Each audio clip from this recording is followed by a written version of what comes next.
Welcome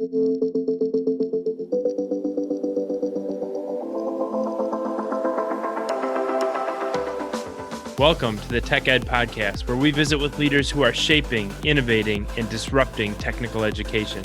People who are not afraid to think differently, not afraid to try something new, all with the goal of securing the American dream for the next generation of STEM and workforce talent. Hi, it's Matt Kirkner, your host for the Tech Ed Podcast. You know, we had such amazing content that came out of our discussion with Dr. Bill Pink, president of Grand Rapids Community College, that we turned our discussion into 2 episodes. You're listening to episode 2, where we talk all about the future of the American workforce and building the public-private partnerships that make that future possible. You know, speaking of paying attention, and particularly paying attention to industry, I want to turn our attention now to an initiative that your governor, Governor Gretchen Whitmer, has established called the 60 by 30 initiative. And it's a bold goal. It's the goal of increasing the number of working age adults with either a skill certificate or a college degree to 60% of that population by the year 2030, so 9 years from today. Would be curious on your thoughts. Is this the right goal for the state of Michigan and for your workforce? And do you believe that it's attainable? So I say yes and yes to that. And here's why I say yes. Number one, the thing I appreciated about Governor Whitmer coming out with the 60 by 30 initiative is that I appreciate someone who steps out and says, you got to start somewhere. You got to put something out there to say, here's a goal. And whether we reach it or not, here's what we need to be shooting for. Before she mentioned that, we as a state, we had some good, sector ideas and regional ideas. But for someone to come out and say, all right, here's what we're going to shoot for. Here's what we're going after. I appreciated that. And so when you have, then she follows it up with Michigan Reconnect grant. Now you have Futures for Frontliners. But the thing about it is that when you make these avenues to take cost off the table as a barrier, now you're starting to move toward, just look at what it's done to us. We have a summer enrollment that's more than it was pre-pandemic. So what that says is that barrier of finance being taken off the table for many folks. And if we can get those barriers off, now we are talking about folks getting completion of a post-secondary credential. And so I think the more we're paying attention to it, one thing we're doing on our campus, we had a deeper conversation than COVID hit. Now we're getting back to the conversation of what is GRCC's part in that? How do we now say, because of your goal, Governor, here's what our goal is? What are those metrics that we're going to set out there that we want to meet to help get to that 60 by 30? Yeah, I like the way you answered that question. It's not just about setting that goal, but really looking at what your institution can do at your level to remove those barriers for people. We've got the goal out here. It's not just saying we have a goal. Now, how are we going to remove barriers? How are we going to get people to the point where they can earn those credentials, where they can earn those degrees? Lots and lots of different strategies for you to get there. I want to explore one of them in particular. I know GRCC is one of the first community colleges in Michigan to become a member of the Smart Automation Certification Alliance, also known as SACA. For those in our audience who aren't familiar with this organization, SACA is a nonprofit organization providing certificates and certifications for Industry 4.0 at a variety of levels, from the associate level all the way through the professional level and everything in between. This will certainly help attain the governor's 60 by 30 goal. What can you tell us, Bill, about why GRCC chose to become a member of SACA? That's a good question, Matt. And one of the main reasons is because we, as many other institutions, we are focused even more so now on what does a stackable credential process look like? How do we start stacking, even being more intentional around stacking credentials toward an associate degree? And so what SACA does for us, this helps us even more in our process of building stackable credentials so that people are hitting those markers of success that encourages them to go for that next marker, stacking on stacking, so that they experience success here. It encourages them for success on the next level as well. And SACA and these credentials help us in shaping and driving all of those stackable credentials. So that's a great partnership that I look for us to see how much more we can do to, again, inch at and cut away from at that goal of 60 by 30. And in partnership with SACA and many other organizations, because they're certainly not the only solution, but I know that I know that that's going to be a key part of your attaining that 60 by 30 goal in your state of Michigan. Dr. Bill Pink, president of Grand Rapids Community College, our guest on the Tech Ed podcast. We are going to turn our attention now to the subject of workforce. As we mentioned in the introduction, Dr. Pink has a tremendous background in the world of workforce, what many would call the non-credit side of technical education or of a community college. You know, Bill, one of the observations that I've had, and as you know, I spent 20 some years leading American manufacturing companies. You know, if we look back to 5 to 10 years ago, I can tell you that the employers that I spent time with, you know, a lot of us, and I was part of the problem, kind of pointed the finger at education and said, you know, why aren't we getting more students from our technical and community colleges? Why aren't we getting more students in technical programs while they're still in high school? And I think that kind of blame game has morphed for many employers into taking more and more responsibility for partnering with colleges, for partnering with educators, asking how they can help, understanding where some of those barriers that we talked about earlier are in the process of reskilling the workforce.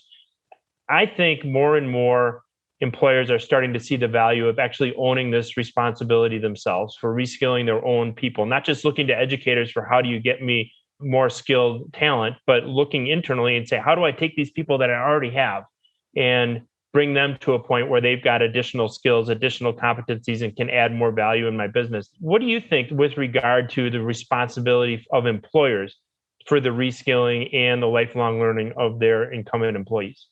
Matt, it's a great question. I will say that I think part of that is our fault because I think it alludes to what I spoke about earlier. So if you're a company or a business and you're trying to establish relationship with a higher education institution, 2-year or 4-year, doesn't matter. If you're trying to do that, and when you come to us and you say, look, here's what I'm trying to do. We have a workforce that we need, and we need X, Y, and Z as far as that talent is concerned. Here's what we need.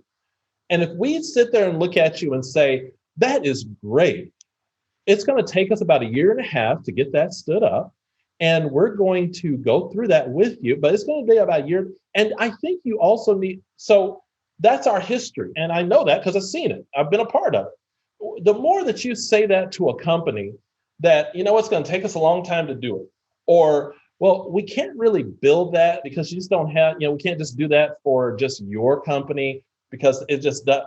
The more we tell that to companies, I don't blame them for saying, you know what, never mind, we'll do it on our own. So what has to happen, while I can't tell you that we have perfect and have arrived at the right spot, I can tell you we're at a much better place than we used to, that now it's more about how can we work with you to build that with you? Because for us, from our standpoint, it may mean it's a good opportunity to do some customized training with you. So your company only has 15 people. Okay, how can we build that for you and with you? And we'll even deliver it for you. Because the advantage we can bring is that if we're talking industry credentials, industry recognized credentials, then now those are credentials that if they also are in some of these classes on our campus, some of these skilled trades classes that do have what I call credit currency behind them, now that we've done that with your company, and by the way, that was a machining certificate that we provided for your company. Now let's talk about what class that fits in so that we can put some credit to it so that now, which is the beauty of the community college, we need to be working toward making sure that as much as possible, as it makes sense, that we can add some of that credit currency so that now those employees that we're talking about that you needed as a company, not only have we helped in training them, but at some point, if that person says, you know what, I think I want to go ahead and finish an associate degree. They have a relationship with the college. They have some credit coming behind it so that there's been progress made and there's relationship built. But our biggest gap is when we do not take time to build relationships with our partners. No wonder they go and set up their own training programs when they look at me and say, you know what, Bill, our community college is not working with us. I can tell you that with the last administration in Washington, I would have some of those folks from the DOE say to me, and they did say to me, Bill, you need to help us out because what I keep hearing is companies coming to us, Department of Ed, telling us that colleges and universities aren't working with them. All right. What that tells me on that, Matt, is I sit here and I preach that sermon time and time again about what GRCC is doing, and that's great and all.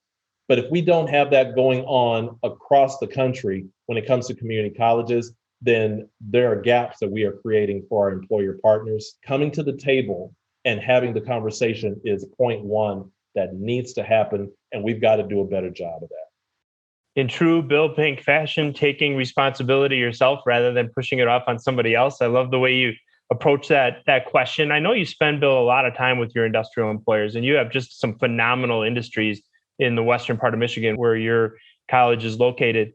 And I know you spend a lot of time with those industrial employers. As you talk with them, as you talk with CEOs, with plant managers, with people in human resources, what do you hear from them that they think is standing in the way of their businesses taking responsibility or finding opportunities to train their own employees as they try to address the skills gap, try to fill that gap that's been created by the shortage of skilled talent?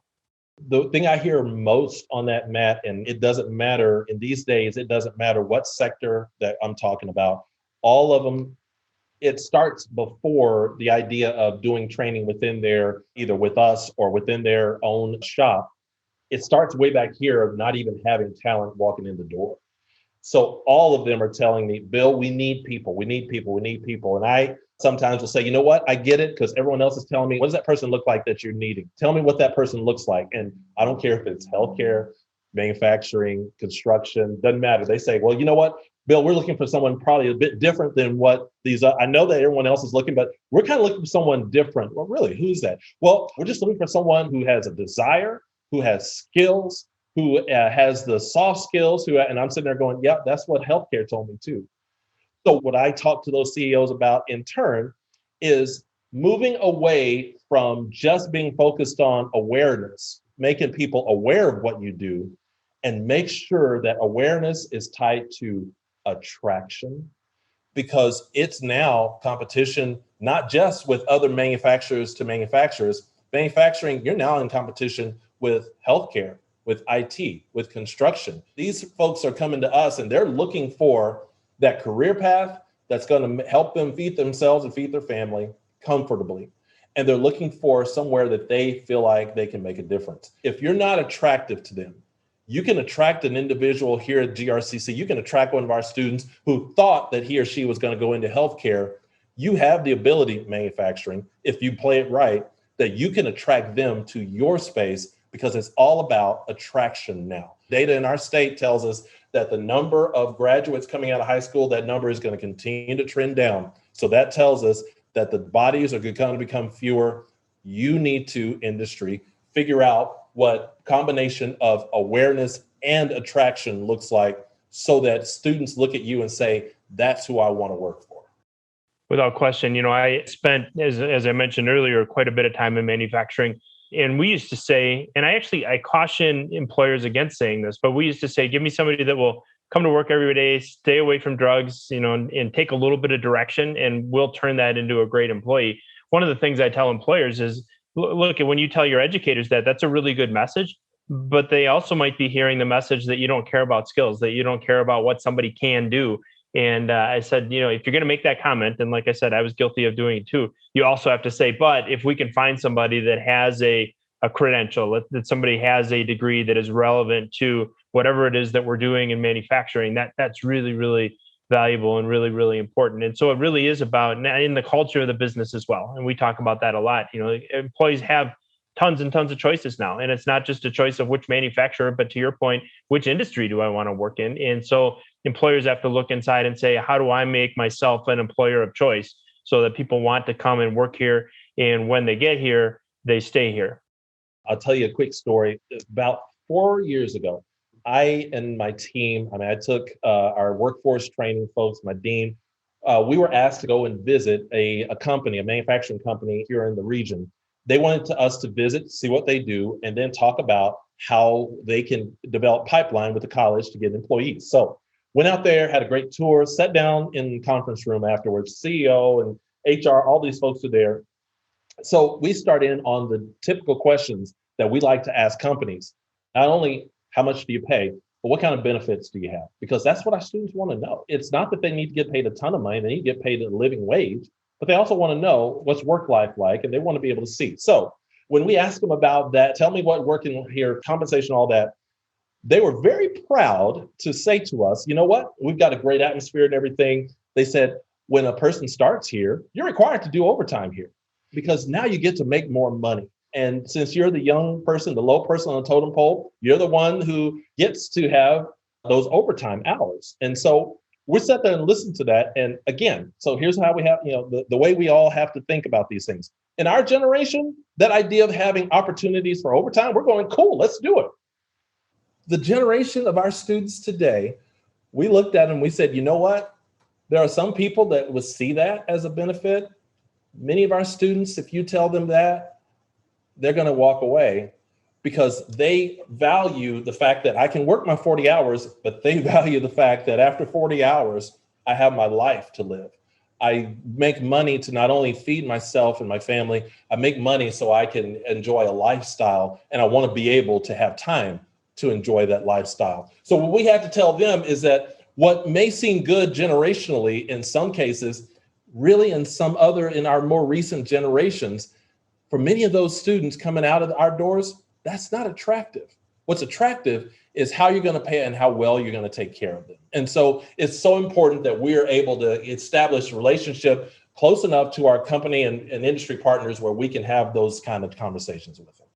So how much are you going to pay me? How are you going to take care of me? What is my experience going to be like? What is the mission? What is the goal? So, one of the things you talk about, younger people being less interested maybe in working, 60, 70 hours a week to make a pile of money. Certainly we see that trend. We also see, especially the younger employees in our businesses, interested in how am I making a difference? What does this company do more than just manufacturing furniture, more than just die casting a part? How are we making a difference in the world? And they want that meaning in their life. And so thinking about those things, and industrial employers really putting themselves in the shoes of an employee, thinking through what is that employee's life like and what do they want? And then how do I respond to that?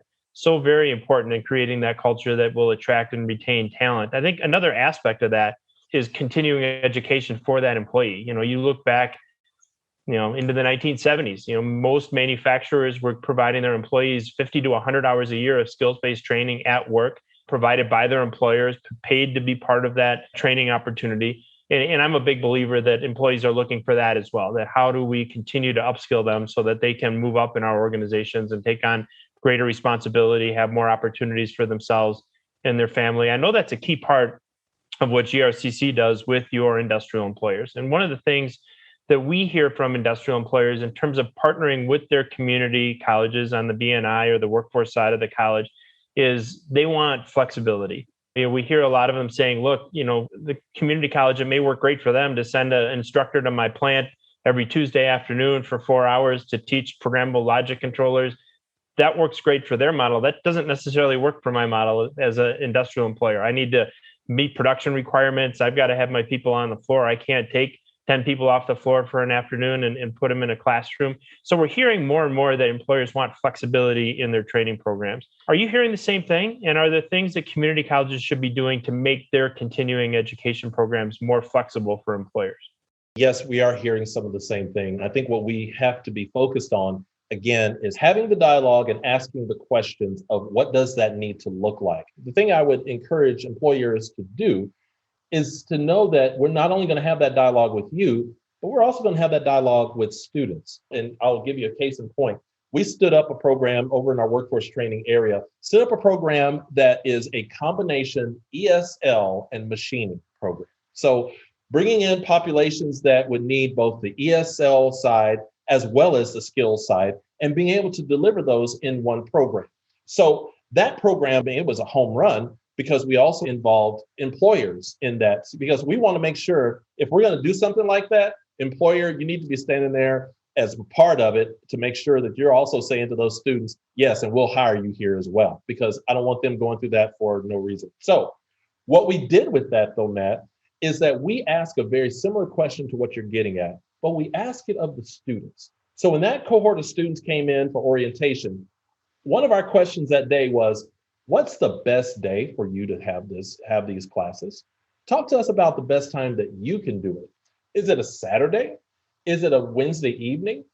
And so what we did is that we heard that from students, and we were able to shape that with the students to say, let's deliver it when you need it. Say to our industry partners, here's what these potential employers are telling us, and by the way, some of those folks in the program were incumbent workers within those companies. We got to make sure it makes sense for students and help employers to know, you may tell us we need to have it at this time. Make sure that includes your incumbent workers to ask them what works best for them, because we're going to ask them that question. Because what we need to keep in mind is that your worker who's coming to us getting this training and education, they also probably have a family. They also have responsibilities that go outside the doors of your company. So how do we work together to make sure all three entities, employer, employee, institution, that all three of us have our interests at the table and all three of us are able to give to come to a place, and not just the institution standing back saying, this is when this will be offered. I don't think that's the right answer. It really comes back to your discussion on leadership from earlier, paying attention in this case to the student or the learner, to the employer, and to the institution as well, and finding a model that matches all three of their needs and requirements. And so paying attention to those aspects are so very important. On the topic of paying attention, we certainly have more and more industrial employers who are paying attention to community colleges as a partner in developing their own workforce. One of the things that we find in terms of how employers are partnering with their local education institutions, and I get questions like this. People will say, I put a job on the job board at the community college and I didn't get a single resume. I can't tell you how many times I've heard that from industrial employers. And my answer is always, do you realize that, my first question is, what is the name of the president, the program director, the dean of the programs that you're recruiting from? And if you don't know the answer to that question, you're not doing your job. That's not what a partnership looks like. You have to start there. We say, are you sitting on the advisory boards? Every one of these programs has an advisory board comprised of local employers. That's what is a key partner in developing curriculum, coursework, understanding what equipment, what training methods are going to be used in the programs. Are you doing these types of things? And so are you bringing potential students, potential future employees in from the college to your place of work, showing them, as we discussed earlier, what it's like to work there? Is this a place I would want to work? What are you doing to engage with the community college? And I can't tell you how many employers are just shocked that there are people that are doing that. And I tell people, if you've got 5 open positions for every one student that's coming out of a program, and all you're doing is putting a job on the job board, you're not anywhere close. You have to be doing all of these other things. What should community colleges be doing to inform employers about all those different ways of engaging with the college and building those relationships? You're so spot on. And I'll tell you what we're doing coming up this fall. Aside from the advisory boards that you just mentioned, and by the way, that is a great avenue. The reason why some don't find out about those, it's just my opinion. I think a lot of employers do not tell others about it because they want to hoard that opportunity. I get it. I'd be the same way. But when people find out about our advisory boards, I don't know of a single company that we've looked at and said, no, we don't want you on our advisory board. I mean, if someone comes and says, hey, can I be, please come on. It's going to inform us more. So those advisory boards are so important to be involved with the college. Come and speak to a class. You know what? You want to come and speak and kind of talk about your company? That idea of engagement, again, opportunity for attraction, all those opportunities are there in that advisory board. But let me tell you something else that we're doing this fall. We're going to be hosting sector conversations that will include myself and our team, our workforce training team, our School of Workforce Development. We'll probably bring admissions, financial, we'll bring a lot of people to these tables. So it's going to be sector-based. So we'll have several meetings just with manufacturing, because what we need to do is, because we're so big in West Michigan when it comes to manufacturers, we need to kind of divide those conversations into the bigs versus the mid-size. Having all of them in one room at the same time really doesn't make as much sense. But what we're going to do is bring those CEO, bring your HR, whoever you want to bring with you. We're going to have those folks come, and the whole idea is to say, here's what we do, here's what GRCC does, here are the opportunities, but then to also ask, in the post-COVID world, what is it that you need? How do we need to be servicing you? We'll have, divide up into tabletops, and we'll have conversations with some of our team at those tables, and then be able to share out and let them know that this is only the beginning. This isn't a one and done. This is the beginning of us really generating these conversations. And maybe it means that we need to generate more offerings, but we don't know that until we ask. Because one thing that I've been asked to, on panels and discussions and everything, and one of my main things I talk about is how much we need to be able to get people back to work, get companies back up and running after the pandemic. That's a good message, but it doesn't work if we don't know what that looks like. And we don't know what it looks like until we talk to our companies and to our partners. That's one of the main things that's focused on our radar. It's construction, it's manufacturing, it's healthcare, it's IT. It's all those main sectors here in West Michigan that we know are here and need to have those conversations. That is important that we do it and then respond to it, because it can't just be about bringing people in and just saying, hey, what do you need? And then dropping it. What do you need? And here's what we're going to do about it. That's going to be important for us. And if you conduct those sector-based discussions with the same level of passion and energy as you just answered that last question, there's no doubt that you're going to send that message to your employers that you want to know what they need as they transition to the post-COVID era. Dr. Bill Pink, I want to thank you for spending time with us today on the Tech Ed Podcast. Thank you for what you do, Matt.